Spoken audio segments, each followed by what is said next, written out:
여러분, 영화나 드라마를 보면요. 가끔 그런 소재 볼 수 있는데요. 타임머신이라는 게 가끔 등장을 하잖아요. 과거나 미래로 돌아갈 수 있는 겁니다. 먼저 그 과거에 대해서 생각을 해 본다면요. 여러분, 과거에 어느 시점으로 가기 원하시나요? 만약에 마음대로 할 수 있다면. 제가 한 가지 추천을 드리자면요. 그냥 우스갯소리로 하는 겁니다. 그냥 가볍게, 제가 한 가지 어느 시점을 추천드리자면요. 자, 여러분, 외우기 쉽게 설명드립니다. 잘 기억해 주세요. 자, 여러분, 오늘 2월 3일입니다. 2월 3일, 23. 2월 3일인데요. 여러분, 정확히 오늘 기준으로 23년 전으로 돌아가는 겁니다. 23년 전. 23년 전이면 2003년이거든요. 그러니까 2, 3 반복되죠. 2003년 2월 3일로 가시는 겁니다. 2월 3일로 가시면요. 여러분 조금만 기다리셨다가요. 조금 기다렸다가 2003년 4월 12일에 있을 제19회 로또 추첨을 기다리시면 되는 겁니다. 19회예요. 자, 그때 당시에 1등 번호는요. 이 아래와 같습니다. 10, 11, 22, 28, 35, 42. 이거 필요한 분들은 외우시기 바랍니다.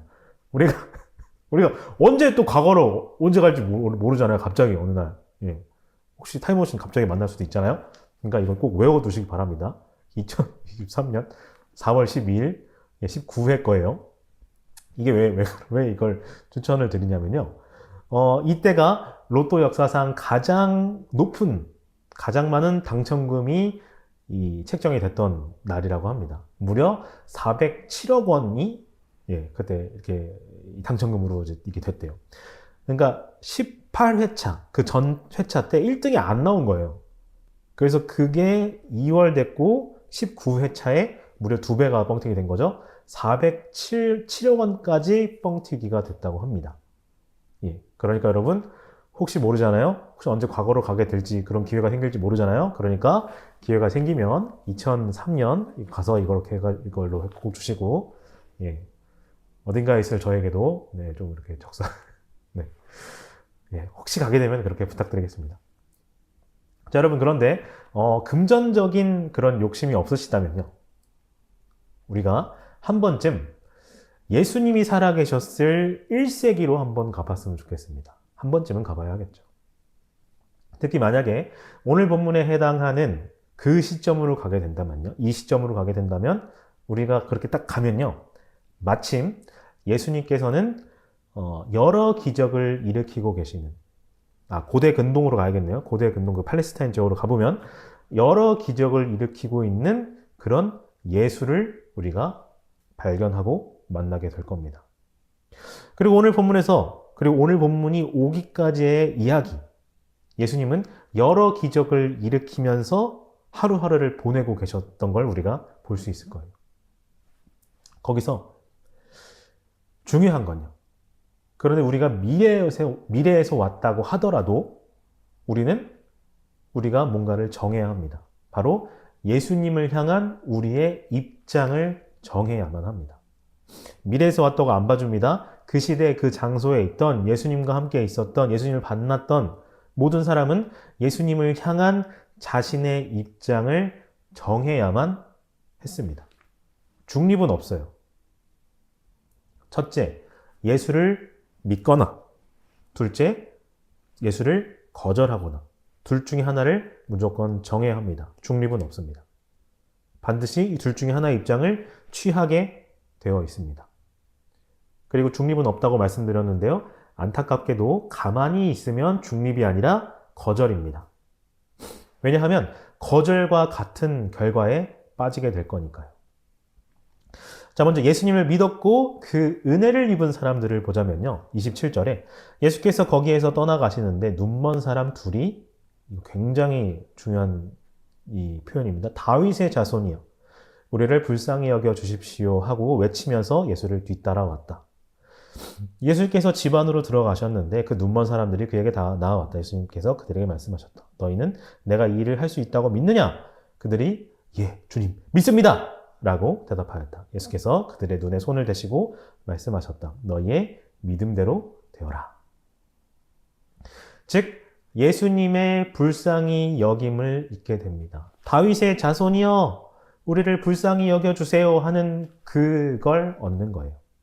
이들은 예수님이 말려도 말려지지 않는 그런 큰 기쁨에, 대단한 기쁨에 빠지게 됐고 온 지역에 소문을 퍼뜨리고 다녔습니다. 얼마나 기뻤길래, 얼마나 감당할 수 없는 기쁨이었길래. 자, 반대를 볼까요? 반대자들 보면요. 32절부터 보겠습니다.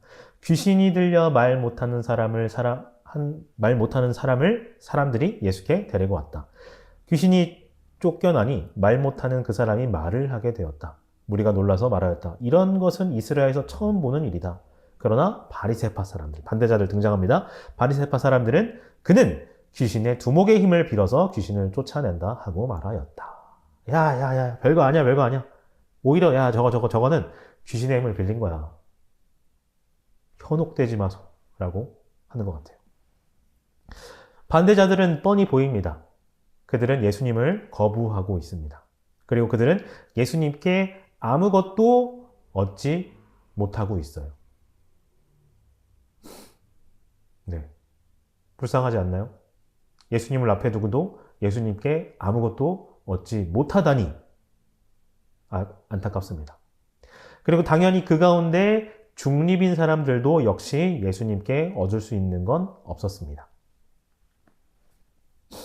예수님을 다윗의 자손이라 고백하며 예수님께 나아왔던 사람들은요, 예수님께 나아왔던 그 사람들을 향해 예수님께서는 친히 목자가 되어주셨습니다. 그리고 친히 그들을 불쌍히 여겨주셨습니다. 오늘 성경의 본문을 보면요, 그들을 딱 보니까요, 이거 너무 딱하다. 예수님께서 그들을 보니까 그들이 너무 불쌍히 보이셨더라 라고 하지 않아요. 그들을 불쌍히 여겨주셨다고 합니다. 그리고 계속 말씀드리지만 반대자들과 중립기어 있는 사람들은 예수님께 그 어떤 것도 얻지 못했습니다. 그럼 다시 돌아와서요. 오늘날 우리는 그러면 교회를 잘 다니고 있으니까 뭐 하나 정해야 한다면 난 일단 교회 잘 다니고 있지 않냐? 그러니까 일단 거절도 아니고 넌 중립기어도 아니다. 그리고 난 잘 믿고 있다. 라고 안타깝게도 착각할 수가 있는데요. 말 그대로 착각입니다. 우린 그런 착각에 쉽게 빠질 수 있어요. 여러분 사실 나 교회 잘 다니지 않나? 라고 했을 때 정말 종교적이고 정말 헌신적인 모습이라면 당시에 오히려 바리새인들이 그랬어요. 당시 종교 지도자들이 그랬어요. 그들이 정말 딱 그랬습니다. 오늘날 우리와는 비교도 안 될 정도로 열심을 다했고 헌신적이었고 열정적인 야수성이 있는, 믿음의 야수성이 있는 그런 사람들이었어요. 그러나 안타깝게도 예수님께 헌신하는 사람들은 아니었을 뿐입니다. 여러분, 우리가 교회를 열심히 다닌다고 꼭 우리가 예수님을 잘 믿는 건 아닙니다.